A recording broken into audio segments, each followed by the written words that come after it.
Shalom, jemaat yang dikasihi Yesus, secara khusus anggota paduan suara Cantate Domini, Amang Inang, kita boleh bersuka cita bertemu kembali di dalam ibadah PA, paduan suara Cantate Domini. Hari ini Sabtu 11 September 2021. Kita persiapkan hati dan pikiran kita untuk mendengar firman Tuhan. Mari demahita sian buku de nomor 714 ayat sada.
Damai sejahtera Allah Bapa yang melampaui segala akal, itulah yang memelihara hati dan pikiranmu di dalam Kristus Yesus Tuhan kita. Amin. Firman Tuhan yang menjadi renungan kita pada saat ini diambil dari ayat bulanan bulan September, Yesaya 40 ayat 31. Demikian firman Tuhan. Tetapi orang-orang yang menanti-nantikan Tuhan mendapat kekuatan baru.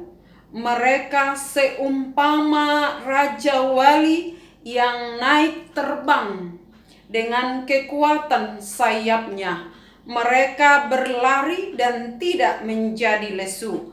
Mereka berjalan dan tidak menjadi lelah. Di bahasa Batak dikatakan demikian. Alai akana marhaposan tu Jehovah, maruli hagogoon mardapot-dapot. Gabe marhabong nilali laho manaik. Marlojongi nasida dang olo loja. Mardalani nasida dang olo mardate. Demikian firman Tuhan. Shalom buat kita semua. Jemaat yang berbahagia yang mendengar firman Tuhan, khususnya Amang Inang, anggota paduan suara Cantate Domini gereja kita HKBP Manyar. Dalam PA kita firman Tuhan hari ini, kita diajak untuk tetap menanti-nantikan Tuhan. Apapun keadaan, kita nantikanlah Tuhan. Ketika kita bersuka cita, kita tetap di dalam Tuhan, bersyukur kepada Tuhan, menantikan Tuhan yang menambahkan sukacita kita. Ketika kita dalam pergumulan, ketika sakit, menderita, mengalami krisis seperti yang terjadi pada saat ini akibat dari pandemi COVID-19, nantikanlah Tuhan. Dalam firman ini dikatakan orang-orang yang menanti-nantikan Tuhan mendapat kekuatan baru. Saudara-saudaraku, firman ini disampaikan Nabi Yesaya kepada jemaat yang sedang menderita, yang berada di dalam pembuangan Babel. Mereka menghadapi pergumulan yang berat sampai mereka berpikir bahwa Allah sudah menyembunyikan wajahnya terhadap umatnya. Karena apa? Karena mereka yakin betul selama Allah bersama dengan mereka, tidak ada kekuatan dunia yang bisa mengalahkan mereka. Umat Allah Israel percaya sekali jika Allah di pihak mereka, tidak ada kuasa atau negara yang bisa menawan mereka. Maka ketika mereka sedang berada dalam pembuangan, penderitaan yang luar biasa mereka alami. Karena apa? Di ayat 27 mereka berkata, bahkan Allah mengingatkan mereka, "Mengapa engkau berkata demikian, hai Yakub? Dan berkata begini, hai Israel, hidupku tersembunyi dari Tuhan dan hakku tidak diperhatikan Allahku." Mereka berpikir bahwa Allah telah menyembunyikan diri terhadap mereka. Hak mereka tidak lagi dipedulikan. Maka penderitaan itu semakin bertambah karena sesungguhnya mereka tidak bisa beribadah, berdoa dengan bebas. Kita tahu bagaimana umat Allah yang sedang berada dalam pembuangan di Babel. Mereka bahkan berdoa di kamar sekalipun. Ada yang menyelidiki, ada yang memperhatikan, seolah-olah hidup umat Allah itu berada di daerah yang penuh dengan CCTV. Ada kamera pengawas, sehingga berdoa saja pun ada kalanya mereka seperti Daniel, Sadrak, Mesak harus bergumul dan harus menghadapi penghukuman atau penghakiman. Oleh karena itu mereka hampir putus asa dan berkata Allah sudah tidak bersama dengan mereka lagi. Sudah ditambah lagi dengan pemahaman manusia, orang-orang, bangsa-bangsa waktu itu. Jika satu bangsa menjadi tawanan kalah terhadap bangsa lain, itu berarti Allahnya juga kalah. Maka mereka berpikir bahwa Allah mereka sudah lelah. Mereka berpikir bahwa Allah mereka sudah lesu. Mereka berpikir bahwa Allah mereka sudah kehilangan kekuatan. Itu sebabnya Allah berfirman, Tuhan ialah Allah kekal yang menciptakan bumi dari ujung ke ujung. Ia tidak menjadi lelah dan tidak menjadi lesu. Tidak terduga pengertiannya. Allah mana yang bisa disamakan dengan aku, kata Tuhan. Arahkanlah matamu ke langit dan lihatlah, ayat 26. Siapa yang menciptakan semua bintang itu dan menyuruh segenap tentara mereka keluar sambil memanggil nama mereka sekalian. Artinya Allah mengingatkan umatnya yang sedang hampir putus asa dan merasa Allahnya sudah kalah. Allah mengingatkan siapa yang bisa disamakan dengan dia. Hanya katanya nantikanlah Tuhan. Jangan cari pertolongan kepada dunia. Bagaimana menantikan Tuhan? Dalam bahasa aslinya menanti-nantikan Tuhan, kiwah itu sama dengan mengharapkan, merindukan, menunggu. Penggunaannya secara umum, kiwah itu mengharapkan sesuatu dan hampir pasti akan didapat. Menanti-nantikan Tuhan hampir artinya Allah pasti datang menolong, tetapi belum kelihatan. Dibuat contohnya seperti ini. Para pekerja yang mengharapkan upah sehingga mau berjerih payah, bekerja keras karena mereka mengharapkan ada upah dan pasti ada. Mau cepat atau lambat pasti ada upah gaji yang akan diterima. Yang kedua seperti petani yang dengan sabar menantikan masa menuai hasil tanaman buah anggur. Kalau dalam konteksnya Yesaya, buah anggur pasti ada walau belum kelihatan, bahkan baru ditanam. Kenapa mereka mau menanam? Karena yakin. Para petani menanti-nantikan hasil, mengharapkan bahwa musim menuai pasti ada.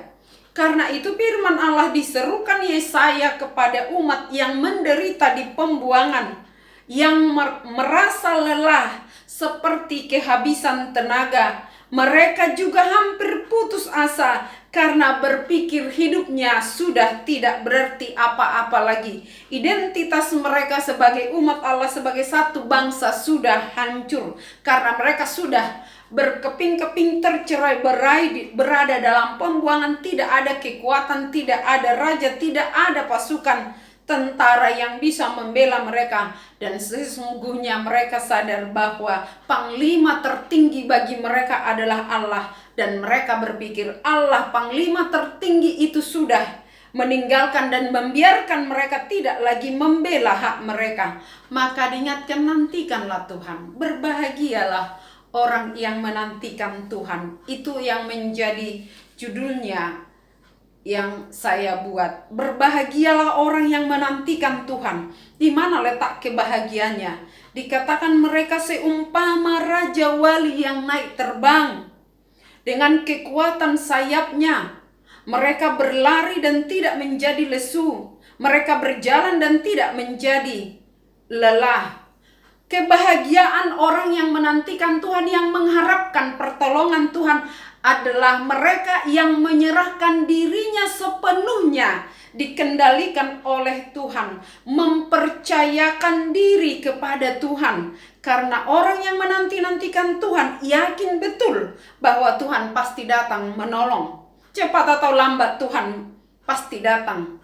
Allah pasti hidup, Allah pasti hadir. Maka orang yang menanti-nantikan Tuhan tidak akan menyerah pada keadaan, atau menyalahkan keadaan, atau menyalahkan pihak lain. Misalnya di tengah pandemi yang kita hadapi sekarang, siapa yang kita salahkan? Atau siapa yang bisa kita persalahkan dalam hal itu jika pandemi belum selesai, belum berakhir?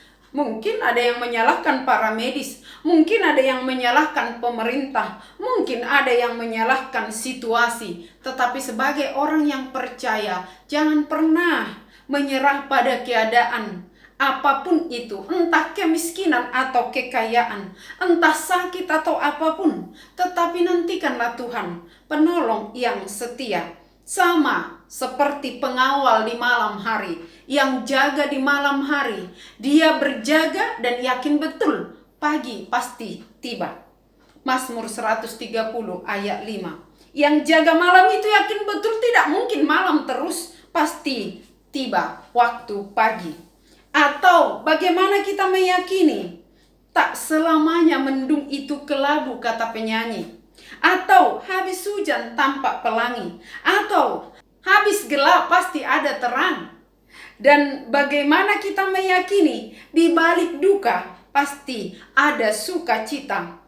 Di balik penderitaan yang dialami pasti ada masa penderitaan itu akan berakhir. Badai pasti berakhir. Karena itu amang inang, jika ada di antara kita yang mendengar firman ini, khususnya anggota paduan suara Cantate Domini yang sedang bergumul tentang kesehatan, nantikanlah Tuhan, berharaplah. Serahkanlah semuanya pergumulanmu kepada Tuhan. Menantikan Tuhan dengan setia tidak akan mengecewakan, tetapi akan memberikan kekuatan. Karena apa? Karena Allah yang berkarya, Allah yang memperbaharui, Allah yang memiliki kekuatan yang tidak terbatas, akan menyalurkan kekuatan itu kepada orang yang menanti-nantikan Tuhan. Itu sebabnya dikatakan, orang yang menanti-nantikan Tuhan mendapat kekuatan baru. Dia tidak akan merasa lesu ketika berlari. Dia tidak akan lelah ketika berjalan. Artinya apapun yang dihadapi oleh orang yang menantikan Tuhan, sekali lagi, dia tidak akan menyerah kepada keadaan, tetapi dia akan seperti burung Raja Wali yang selalu kreatif membaharui dirinya. Raja Wali itu dikatakan ada masanya dia bahkan mencabuti bulunya. Dia harus mematokkan paruhnya ke batu supaya berganti. Dan dia harus mengalami penderitaan yang luar biasa. Karena paruh burung itu sudah dihancurkan oleh dia sendiri supaya tumbuh yang baru. Maka selama sebelum tumbuh yang baru itu, termasuk bulunya, di sayapnya, Raja Wali itu harus menyembunyikan diri, tidak bisa terbang karena itu pasti sakit sekali.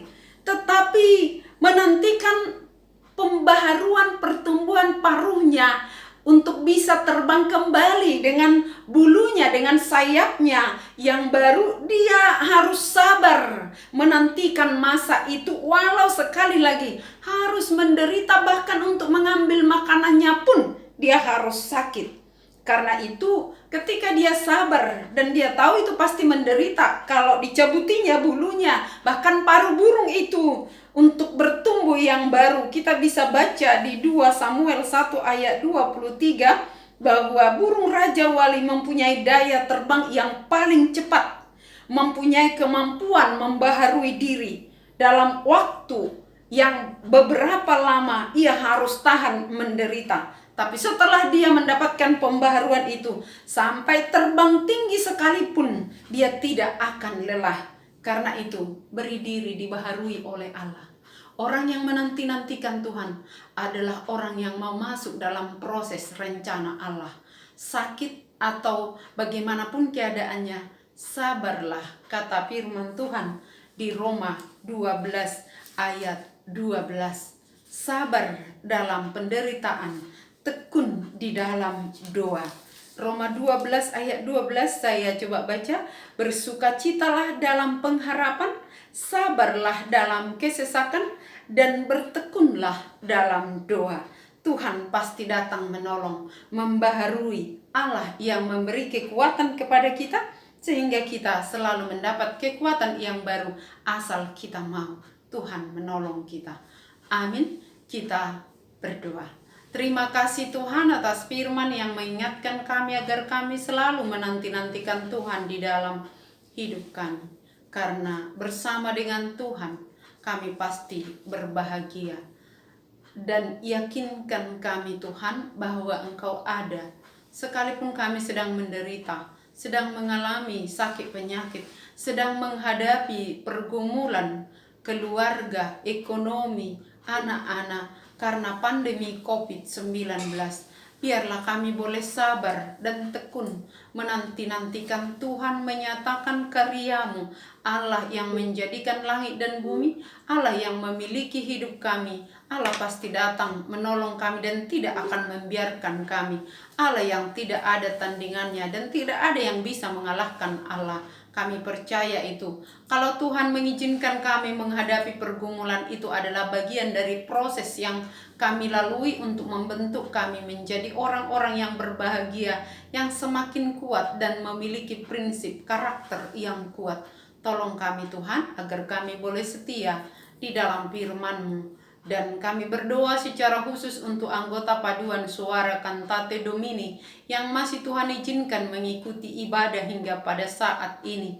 Di tengah pandemi COVID ini, kami masih beribadah di tempat kami masing-masing. Tapi kami percaya Roh-Mu yang menyatukan kami. Maka kami memohon Tuhan, gerakkan setiap hati umat-Mu, setiap hati anggota paduan suara Cantate Domini untuk mendengar firman Tuhan dan tinggal di dalamnya, melakukan apa yang Tuhan firmankan, menantikan Tuhan memberikan kesehatan bagi mereka yang sedang kurang sehat. Kami terus berdoa untuk anggota paduan suara Cantate Domini, inang kami nang Dorcas Buru Pasaribu, inang kami nang Sintua BP Siahaan Buru Manalu.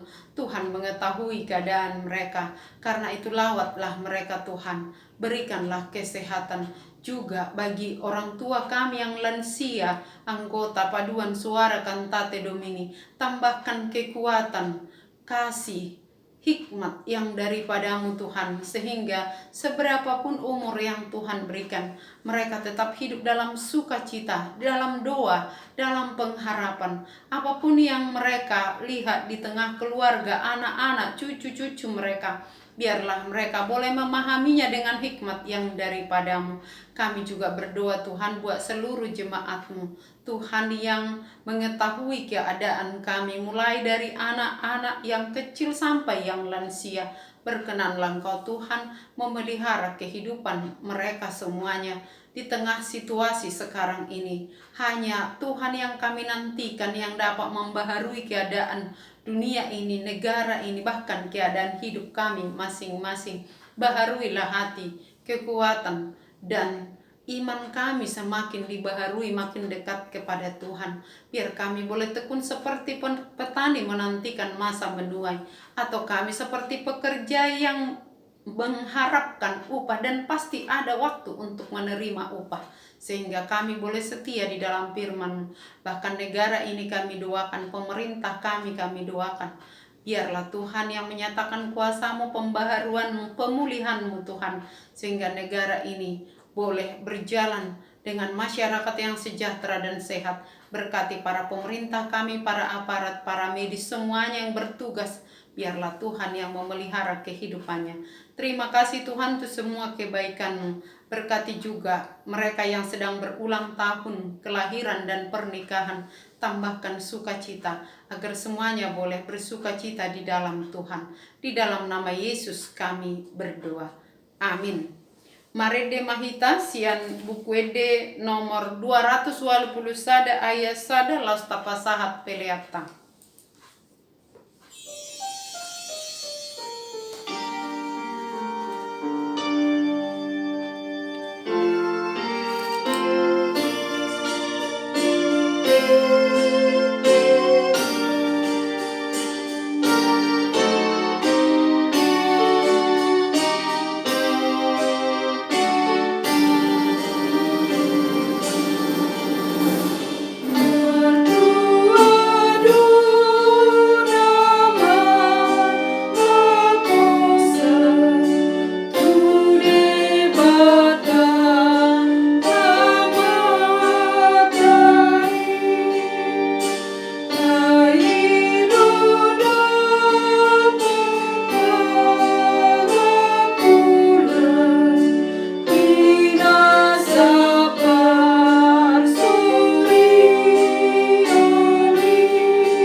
Kita sama-sama berdoa dalam doa Bapa kami.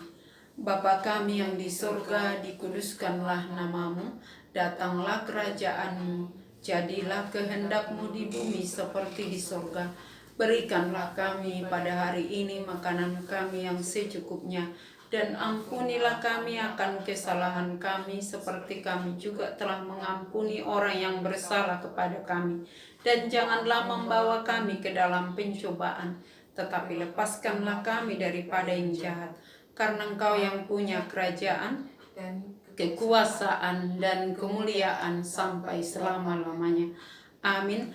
Kasih karunia dari Tuhan Yesus Kristus dan kasih daripada Allah Bapa dan persekutuan Roh Kudus menyertai kamu sekalian.